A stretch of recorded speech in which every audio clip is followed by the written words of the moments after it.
over. This is a very short poem. So at the end of it, don't say, hey, where's the rest of our poem? Be like, oh, that's a short poem. Joan Jett's manager was in this club when I was performing once, and I did not dare read this poem. And to this day, it's like one of my regrets. I just didn't dare read it because she was there, but anyway. If you're gonna come on to a rock star, the most important rule is to not quote lines from that rock star's songs in the middle of your coming on spiel. For example, the next time I see Joan Jett in a public restroom, I am not going to say, I hate myself for loving you. I've learned that's not the way to get Joan Jett to kiss me or ask me out to the movies. Now, quoting lines from other people's songs is a different story. Had I instead said, Joan, you make me feel like a virgin. Touch for the very first time. I'd be willing to bet. I have little Joan Jett children right now, live in a cool Joan Jett home and own more than a mattress and a secondhand bike. Life is full of regrets. The important thing is to keep going. Knowing your mistakes sometimes come from a chrysalis where your life will go its wings. I got a mattress and a secondhand bike. Not much more than a pocket full of pennies, but no one's ever made a wish on a $100 bill, and I got wells to fill with thank you, thank you, thank you for every supposed wrong turn I've ever taken, because now I'm waking every morning with a girl who's more rocks and stars than rock star, but goddamn, if her hands don't play my body like the sweetest violin you've ever heard, every word she says, sing every broken string inside me back together again, and I'm open now like, holy cow, I can't believe your whole hand could fit. Anyway, what I meant to say is she's intelligent. Brilliant, really. And I was a pretty good banjo before she came around, but I'm a fucking symphony now saying, baby, let's go home and make music tonight. Let's light candles and pretend it's Christmas. You can be Mary and I'll be Joseph. In the morning, we'll call our rising sun a miracle. Because it always is, you know. It always is. Every day we live, a fucking miracle. It has been 2 years, 1 month, and 23 days since the first time I saw you naked. Since the night you ripped off your shirt, stuck your boobs in my face and said, touch them. I touched them like a diabetic third grader opening a Snickers bar. You said hard. I thought, yes, I am. But you are so soft. I said, your lips, they're like whale blubber. That wasn't my best line, but it worked. Tonight at the grocery store, I found one of your hairs in my underwear. I pulled it out in the frozen food section and screamed, that is so gorgeous, it could kill a man. Good thing I'm a leprechaun. Lucky, lucky. Baby, I have no idea how this will end. Maybe the equator will fall like a hula hoop from the Earth's hips and our mouths will freeze mid-kiss on our 80th anniversary, or maybe tomorrow. My absolute insanity, combined with the absolute obstacle course of your communication skills, will leave us like a love letter in a landfill. But whatever, however, whenever this ends, I want you to know that right now, in this moment, baby, I love you forever. I love you for the hardest mile we walked together, for the night I collected every sharp knife in the house and threw them one by one on the roof and told the sun, listen, show off. From now on, you were to only give me blades of grass, things that are growing and soft, because there's this girl who says she wants to float on her back through my bloodstream, and when she does, I want my rivers to reach the sea. Do you hear me, lover? Do you know the night you told me you had a crush on my ears? I swore to never become Van Gogh. And look, baby, they're both still there, just like my firefly heart is still right there in your glass jar. I never trusted anybody more to poke enough holes in the lid. So on the nights you sleep like a ballerina, I try to snore like a piccolo, and I press my lips to your holy temples, and I say I crash into things in the dark, even when the lights are on. And I am wrong more often than I am writing, and even then, I am often wrong. But when my friends are in the bathroom at the bar, rolling dollar bills into telescopes and claiming they can see God, I will come to you, holding my grandmother's Bible. I will press it to your chest, and I will bless it with your breath. And when you ask if I want to role play altar boys fucking in the church kitchen during Sunday Mass, I will say, hell yes. But only if you leave a hickey on my ass in the shape of Jesus' palm, so I can be sure I got nailed down.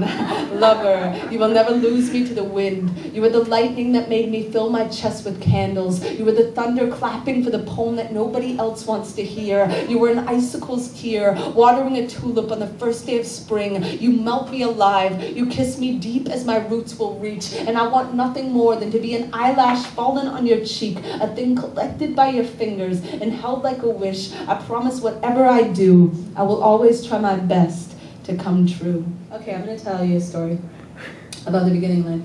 I'm going to tell you the first line of the poem first. When two violins are placed in a room, if a chord on one violin is struck, the other violin will sound the note. That's true, and I found that fucking amazing.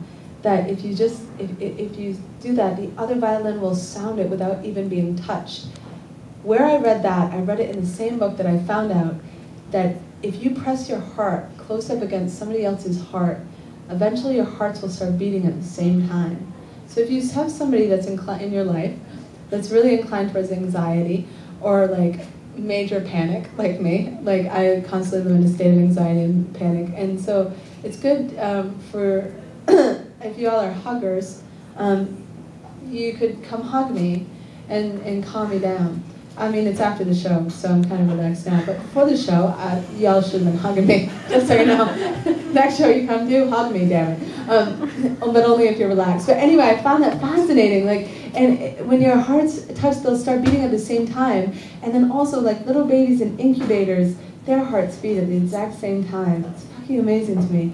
Anyway, okay.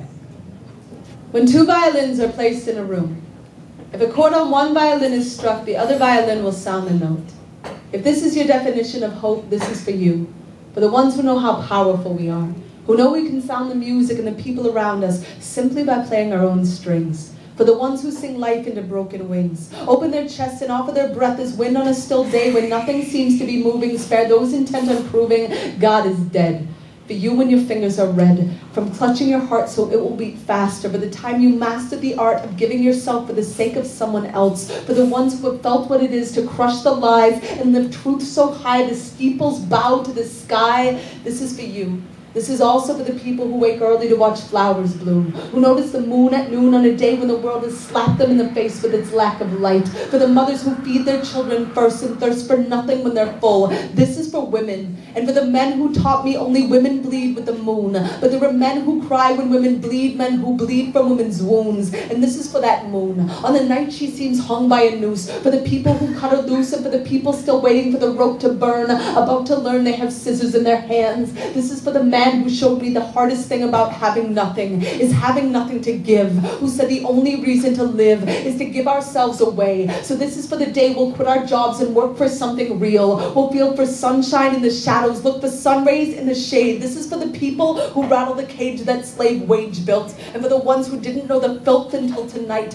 But right now we're beginning songs that sound something like people turning their porch lights on and calling the homeless back home. This is for all the shit we own, and for the day we'll learn how much we have when we learn to give that shit away. This is for doubt becoming faith, for falling from grace and climbing back up, for trading our silver platter for something that matters, like the gold that shines from our hands when we hold each other. This is for your grandmother who walked 1,000 miles on broken glass to find that single patch of grass, to plant a family tree where the fruit would grow to laugh. For the ones who know the math of war has always been subtraction, so they live like an action of addition. For you, when you give like every star is wishing on you, and for the people still wishing on stars, this is for you too.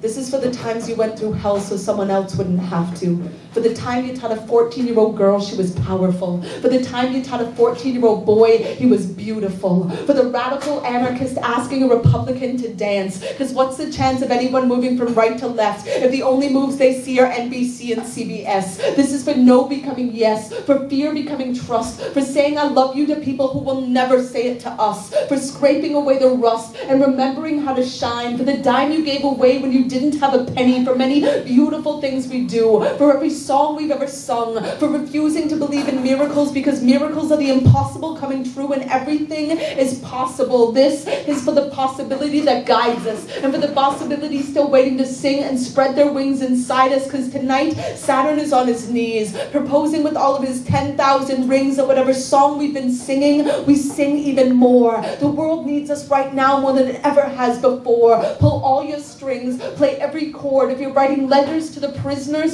start tearing down the bars. If you're handing out flashlights in the dark, start handing out stars. Never go a second hushing the percussion of your heart.